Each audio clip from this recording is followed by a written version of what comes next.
जय जगन्नाथ पिलाने तुमने मो यूट्यूब चैनल लिपु क्लासेस को स्वागत। आज वीडियो पे देखिए कि राजनीति सिद्धांत बा तत्व अध्ययन प्रयोजनीयता आवश्यकता। तो पिलाने टी मत क्षमा करदे तो भलसे टी देखा जाऊनी तथा मुझे ट्राए करके भल भाव में बुझेदेवी। तो देख पिलाने राजनीति तत्वविद मैंने उभय राजनीतिक घटना और मार्ग सह निज जड़ित करेंगे जो जनसाधारण से विषय भावे। तो जनसाधारण जमी विषय भावे जपरी से वक्तव्य रखती और लिखती। तो राजनीति तत्वविद मैंने राजनीतिक घटना को मार्ग सह जमी निज जड़ित करेंगे जहाँफल जनसाधारण मैंने कौन से विषय भावे और से विषय वक्तव्य रखिए विषय लिखे। किंतु जुक्ति को प्रसारित करा जाय पारे एवं यह कहुपे जे दुईटी मध्य कौन पार्थक्य नहीं।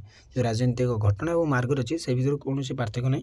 राजनीतिक चिंता बा विवाद हो स्वयं राजनीतिक घटना। तो राजनीतिक चिंता बा जो विवादटा हो स्वयं राजनीतिक से गोटे घटना।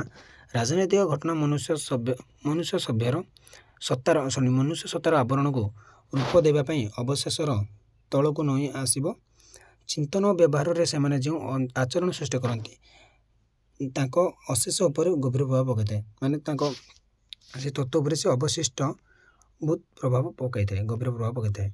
तो देख पे सर्वोपरि इतिहास संपर्कित चिंतन में राजनीतिक तत्वर परंपरा समृद्ध थी स्थले अवधारणागत विरुद्धाचरण नैतिक माने कौन तर्क आलोचना एवं दार्शनिक प्रतिफलन प्रवृत्ति को ऐतिहासिक मूल्य और वास्तव व्यावहारिक क्षेत्र में समालोचना कर कौन कहना सर्वोपरि माने सबुभली और इतिहास संपर्कित चिंतन जो आम इतिहास संपर्क जो चिंतन को देखा तो राजनीतिक तत्वर परंपरा समृद्ध थी स्थले अवधारणागत विरुद्धाचरण नैतिक तर्क आलोचना और दार्शनिक प्रतिफलनटा तार प्रवृत्ति को ऐतिहासिक मूल्य और वास्तव व्यावहारिक क्षेत्र में समालोचना कर माने इतिहास संपर्कित थे विरुद्ध थे इतिहास संपर्कित चिंतन थे कौन समालोचना कर राजनीतिक तत्व शिक्षा देवार अर्थ हो विद्यार्थी मध्य राजनीतिक परंपरार विचार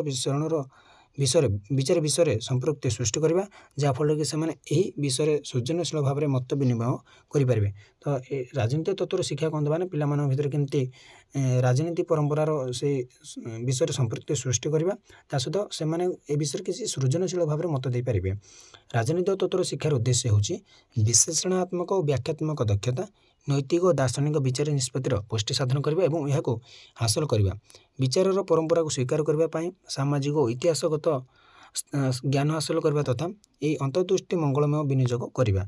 राजनैतिक तत्व होची सम्मिलित मानविक स्थितिर युक्तियुक्त संगठन विषय को पर्यालोचना। तो कौन कहना पे आम राजनीतिक तत्व कहले कौन बुझा। तो राजनीतिक तत्व शिक्षागत उद्देश्य कौन कहले विश्लेषणात्मक व्याख्यात्मक दक्षता को वृद्धि करने नैतिक दार्शनिक विचार निष्पत्तिर पुष्टि साधन करने और यह हासिल करने तथा व्यक्तिगत परंपरा को स्वीकार करने सामाजिक और इतिहासगत ज्ञान हासिल करने तथा ये अंतर्दृष्टि मंगलमय विनियोग करने। तो राजनीतिक तत्व हो मानविक स्थितिर से युक्तियुक्त संगठन विषय एक पर्यालोचना। यही जो राजनीतिक जीवन बुझाणा दिगटी सह संपृक्त। तो जो बुझाणा कर दिगटी सह संपृक्त जेहेतु यह क्षमतार लोकों व्यवहार विषय तर्जमा करते तो यह लोकों व्यवहार विषय से तर्जमा करते। राजनीतिगत कथबार्ता अनुसंधान परंपरागत भाव आमको नरम जीवन प्रकृति विषय से दृष्टि देखा प्रदूष कराई था। पुरातन समय उत्तम जीवन कहले विवेक बुद्धिर जीवन और अन्य सह न्याय आधारित स्वतंत्रता बुझाता। परवर्ती समय जब आम उत्तम जीवन कहवा तो विवेक बुद्धिर जीवन को कहवा कि अन्य सह न्यायिक आधारित संपर्क होगा स्वतंत्रता को आम बुझे था। राजनैतिक तत्वकार माने जीवन उपभाग विषय वर्णना कर से उपविषय मान जीवन से मेन जिनस गोटे मुख्य जिनस से वर्णना कर यार आवश्यकता विषय कल्पना कर समर्थन को आकलन कर यार कर्तृत्व विषय जुक्ति उपस्थापन कर। तो देख पे छोट करे तो भलसे देखा जाऊँ ना देखा जाऊनी। राजनीतिक तत्व सदा सर्वदा जो संस्कार भितर रही आसी से संसार कथा कही। तो से जो संसार से रही आसी से संसार से कथा कही वास्तव में अधुनातन समय राजनीतिक तत्व बुद्धिजीवी मान द्वारा एवं बुद्धिजीवी मान केते बेलरे व्यवहृत हो माने बहुत केते अंशर व्यवहृत हो माने राजनीतिटा तत्वटा बुद्धिजीवी मान बुद्धिजीवी मान द्वारा एवं बुद्धिजीवी मान से व्यवहार में आसूचे। पूर्वर दिग गुड़िक पूर्वर दिन गुड़िक राजनीतिक तत्वकार मैंने हूँ जड़े कर्मी କଳାକାର ଅଥବା ଜଣେ ସରକାରୀ କର୍ମଚାରୀ ହୋଇଛନ୍ତି ସେମାନେ ହୁଏତ କାରିଗର କୃଷକ କିମ୍ବା ଶ୍ରମଜୀବୀ ହୋଇପାରନ୍ତି ବୋଲି କୁହାଯାଇଛି। ସେ ଗୋଟେ କୃଷି କାରିଗର ହୋଇପାରନ୍ତି କିମ୍ବା କୃଷକ ହୋଇପାରନ୍ତି କିମ୍ବା ଶ୍ରମଜୀବୀ ମଧ୍ୟ ହୋଇପାରନ୍ତି। ଏହି ଧରଣର ଲୋକମାନେ ଏକ ବିଶାଳ ଜନତାଙ୍କ ପାଇଁ ଲେଖିଲେ। ଏ ଯେଉଁ ବିଶାଳ ଜନତା ଅଛନ୍ତି ସେମାନେ ପାଇଁ ଏମାନେ କିଛି ଲେଖିଲେ। ଏ ଲୋକମାନେ କେବଳ ଯେ ନିଜ ପାଇଁ ସେମାନଙ୍କ ଚିନ୍ତାଧାରା ଆଡ଼କୁ ବଢ଼ାଇଲେ ତାହା ନୁହେଁ, ବରଂ ସେମାନେ ବିଶ୍ୱାସ କରୁଥିଲେ ଯେ ଏହି ଚିନ୍ତାଧାରା ଗୁଡ଼ିକ ଜନକଲ୍ୟାଣକାରୀ ଭାବେ ଏପରି ଏକ ମାର୍ଗରେ ଆବିଷ୍କାର କରିବେ ଯେଉଁ ମାର୍ଗରେ କି ନିଜ ଚିନ୍ତନ ଓ ଲେଖନୀ ଦ୍ୱାରା ସେମାନେ ସୁଦୃଢ଼ ରାଜନୈତିକ ବ୍ୟବସ୍ଥାକୁ ପ୍ରଭାବିତ କରିଛନ୍ତି ବା ଯେଉଁ ଘଟଣା ଗୁଡ଼ିକ ବିଷୟରେ ସେମାନେ ନିଜକୁ ଆବିଷ୍କାର କରିଛନ୍ତି ବା କିମ୍ବା ଆଉ କେତେ ଘଟଣା ଯାହାକୁ କି ସେମାନେ ସୃଷ୍ଟି କରିବାରେ ସାହାଯ୍ୟ କରିଛନ୍ତି। ତ ସେମାନେ ଲୋକମାନଙ୍କର ଜନକଲ୍ୟାଣ ପାଇଁ ସେମାନେ କିଛି ନା କିଛି ଲେଖିଛନ୍ତି ବା କିଛି ନା କିଛି ପଦକ୍ଷେପ ବା ଘଟଣା ଗୁଡ଼ିକର ସେମାନେ ନିଜକୁ ଆବିଷ୍କାର କରିଛନ୍ତି ବୋଲି କୁହାଯାଏ।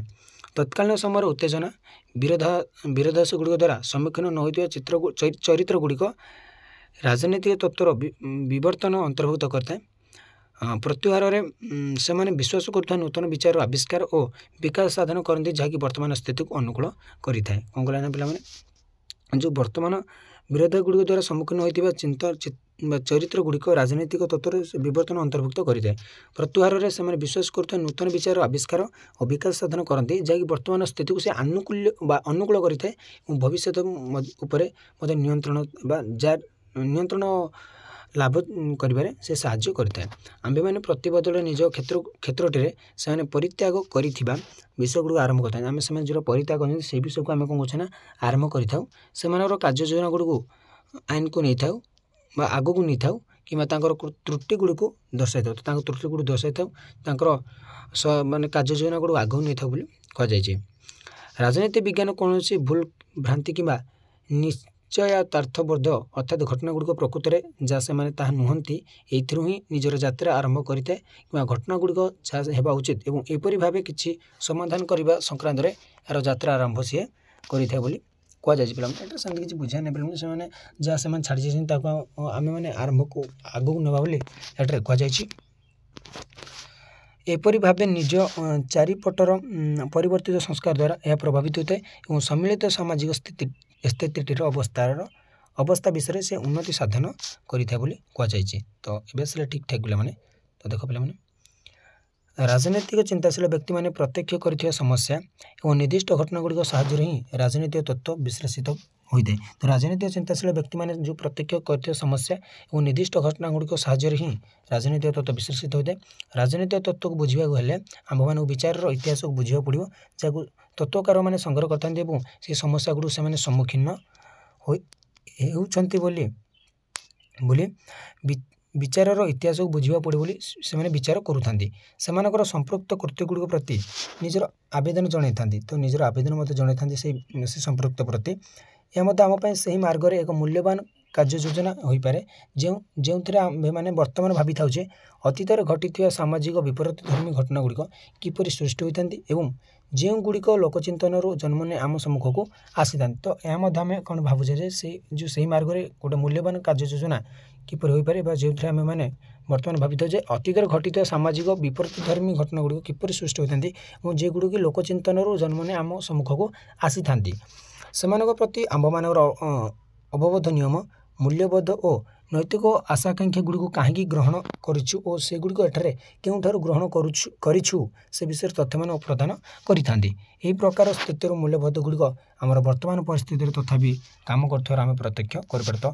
ସେମାନେ ଯେଉଁ ମୂଲ୍ୟବୋଧ ଗୁଡ଼ିକୁ ଛାଡ଼ି ଯାଇଛନ୍ତି ସେଇଟା ବର୍ତ୍ତମାନ ଆମର କାମରେ ଆସୁଛି ବୋଲି ଆମେ ସେଇଟା ଜାଣିପାରୁ। ଆମ୍ଭେମାନେ ସେହି ପୃଷ୍ଠଭୂମିକୁ ବୁଝିବାକୁ ଚେଷ୍ଟା କରୁ ଯେଉଁ ପୃଷ୍ଠଭୂମିରେ ସେମାନଙ୍କର ସୃଷ୍ଟି ହୋଇଥିଲା। ତ ଆମେ ସେହି ପୃଷ୍ଠଭୂମି ବା ସେହି ବ୍ୟାକ୍ଗ୍ରାଉଣ୍ଡକୁ ଚେଷ୍ଟା କରୁ ଜାଣିବାକୁ, ତ ଯେଉଁ ପୃଷ୍ଠଭୂମିରେ ସେମାନଙ୍କର ସୃଷ୍ଟି ହୋଇଥିଲା ଏପରିକି ଆମ୍ଭେମାନେ ସମୀକ୍ଷା କରିପାରୁ ସେମାନଙ୍କର ନିର୍ଦ୍ଦିଷ୍ଟ ସ୍ୱାର୍ଥ ଗୁଡ଼ିକୁ ତାହାକୁ ସେମାନେ ଯୁଦ୍ଧ କରି ନିଜର ପରିସର ରଚନା କରୁଥିଲେ। ଯେ ଯୁଦ୍ଧ କରି ନିଜର ପରିସର ରଚନା କରୁଥିଲେ ସେଇଟା ମଧ୍ୟ ଆମେ ଜାଣିବାକୁ ଚାହୁଁ ବୋଲି କୁହାଯାଇଛି। ତ ପିଲାମାନେ ଆଜି ପାଇଁ ଏଠିକୁ କ୍ଲାସ୍ଟିକୁ ଏଇଠି ରଖିବା, ପରବର୍ତ୍ତୀ କ୍ଲାସ୍ରେ ଦେଖିବା ରାଜନୈତିକ ସିଦ୍ଧାନ୍ତର ଗୁରୁତ୍ୱ। ତ ଆଜି ପାଇଁ ପିଲାମାନେ କ୍ଲାସ୍ଟିକୁ ଏଇଠି ରହୁଛି। ଜୟ ଜଗନ୍ନାଥ।